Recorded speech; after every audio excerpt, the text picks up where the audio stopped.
Hi everyone, Radhe Radhe. Today we're doing chapter 3, verse 27. And so here Bhagwan Shri Krishna is continuing to talk about, well, this is actually different. So he's talking about the false ego and who actually does it. And to me, this verse is extremely confusing. I have read the commentaries of both Chaitanya Charan Prabhu and Swami Mukundanand. They both explained it. They've tried to explain it. I think I would need to read it a few times to really understand what they're both saying. They're both saying slightly different things. They're using different angles. But I haven't fully understood it. So I'll do my best to explain whatever I have understood out of it. But it was kind of eye-opening for me. Okay, so let's sing verse 27. Prakriti kriyamani gunai karmani sarvashah ahankara ahankara vimodhatma kartahamiti manyate. Okay.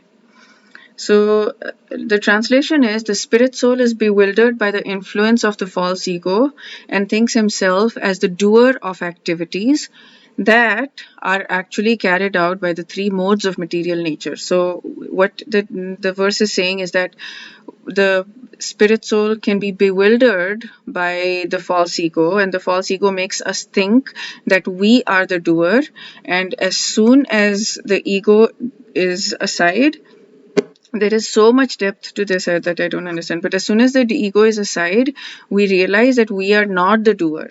We are the doer is actually the three modes of material nature. So yeah, let me do the verse by the word by word translation, and then I'll go into the commentaries and the explanations that I've understood. So Prakriti, so this is it goes backward a little bit. So I'll read out the whole translation and then work backwards. Prakriti Kriyamanani, of material nature, Kriyamanani is being done. Kriya is done, so Kriyamanani is being done. So Gunahi by the modes of Karmani activity, Sarvashah, all kinds of. So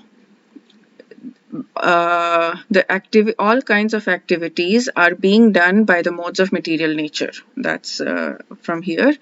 Ahankara vimudhatma. Ahankar is like that false ego. Vimudhatma, bewildered. Vimudha is bewildered. So false ego is ahankar, bewildered by false ego. Atma is the spirit soul. Karta aham iti manyate. Karta is doer, aham I, iti thus, manyate he thinks. So thus he thinks I am the doer, right? Bewildered, the spirit soul, bewildered by the false ego, thinks that I am the doer, when actually the all kinds of activities are being done by the modes of material nature. Make sense? I mean the word by word translation, not the meaning. Okay, so what Chaitanya Charan Prabhu is saying, what his angle is that there are two, and Swami Mukundanand also says that. So there are two things. When here is the example he gives. When a woodcutter is cutting the tree, it is not the woodcutter himself only. It is also the tool, the axe, that is cutting the tree, and the woodcutter. But the axe cannot do anything on its own. It doesn't have consciousness. So the spirit soul is needed along with the axe, right? So the axe the axe cuts the tree because there is a consciousness, because the spirit soul guides it to cut the tree. So similarly, when we're speaking, we tell our body, our voice box to speak, and then it speaks, right? So Krishna is saying, okay, so we have our nature. We act according to our nature. Now he gives the caste system examples, which I will not go with, but let's say we have our nature. We want to wake up late, so we tend to wake up late. Like some people are early morning people, some people are late people, and yeah, you can change that, but we have an inherent nature as well about us, right? All these personality tests and all these personality types come from that. We are born with certain nature, so that is the three modes of the material nature, right? And then there is the soul. So and the soul guides our actions. The soul is the one that tells our body what to do, or our mind what to think. That there is a directive from the soul to the three modes of the material nature. I'm not sure what they mean by three modes of material nature. I'm assuming they mean the mode of goodness, mode of passion, mode of ignorance, which also does not make sense of to me, like how that guides, because to me it's a personality. We have our nature, and he explains that also through the example of the caste system, that a kshatriya's nature is to fight. So we do not surrender. What he says is, we do not surrender to the thing. We do not surrender to our mode of nature. So, not that complete surrender to our nature, but rather we should dovetail our nature in devotional service or karma yoga, and then we will be purified gradually. So, we dovetail our nature to our soul. And we remove our false ego, and then we know that we are not the doer. We are Vimudha, he's calling us, bewildered, the person who's bewildered. Mood is I think, ignorant. So Vimudha is like a very intense ignorance, like really ignorant is, I think, what Vimudha means. And Ahankar. So when we're really ignorant because of our ego, then we think that we are the ones that are doing, when we're actually not the ones that are doer of activities. Still very confusing. If you don't understand, join the club, and yeah, of course, please read these, and they may help you understand a little clearer. And please feel free to comment and help me understand as well. So yeah, here Swami Mukundanand says that there are two different categories. One is natural biological functions such as digestion, blood circulation, and all of those sub like things that we don't have active control, conscious control over.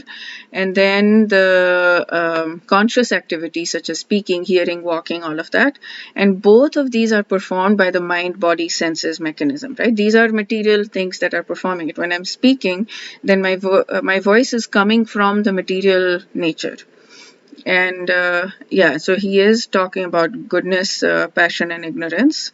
So just as waves are not separate from the ocean but part of it, similarly the body is a part of Mother Nature from which it is created. Hence material nature energy is the doer of everything. So I don't understand how the three modes work means the material energy, but okay. So why then does the soul perceive itself to be doing activities? Because of the ego. The ego identifies with the body. So we think that we're doing things because we identify with the body when we're actually not the body. And the example he gives is when we're standing still and a train is moving in front of us, and we fix our eyes on the train, we think that we're moving as well. So our soul thinks that when the body is moving, because we have lost our connection with God, we've lost our connection with Krishna, we think that we are doing everything because the body is moving, and we think that we're moving, just like that we think that the train is moving. But the moment the soul eliminates the ego and surrenders to the will of God, it realizes that it's a non-doer. Now, this is the key phrase, I think, in here. So if the soul is the non-doer, then why is it implicated in the law of karma performed by the body? Like if the soul is not doing anything and the body is doing it, and then the body should be involved in the karmic fruitive results, right? Like the karmic results of the actions, not the soul. But it is the soul that is the driver, right? The chariot driver does not pull the chariot himself, but directs the chariot. And if there is an accident, the horses are not blamed, the driver is blamed. The soul is responsible for the actions of the mind blowing. So it's directive, but it's not actually doing it. So now then this verse becomes even more confusing to me. All activities are carried out by the three modes of material nature, but in ignorance, the soul, deluded by the false identification of the body, thinks of itself as the doer. So if the soul is directing it, isn't it the doer? I mean, even if it's taking help from other things, isn't it still the doer? So this verse is confusing me.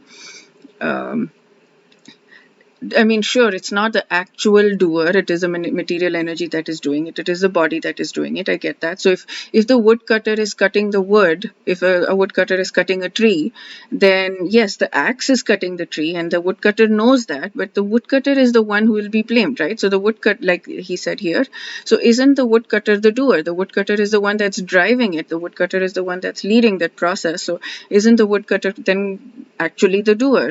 So I really don't understand this verse now as I'm thinking about it even more. Anyways, okay, so that's it for today. More questions than answered than answers in this verse. Maybe someday we'll understand it. Okay, we'll do chapter 3 verse 28 tomorrow. Wish you all a very, very beautiful day. Radhe Radhe.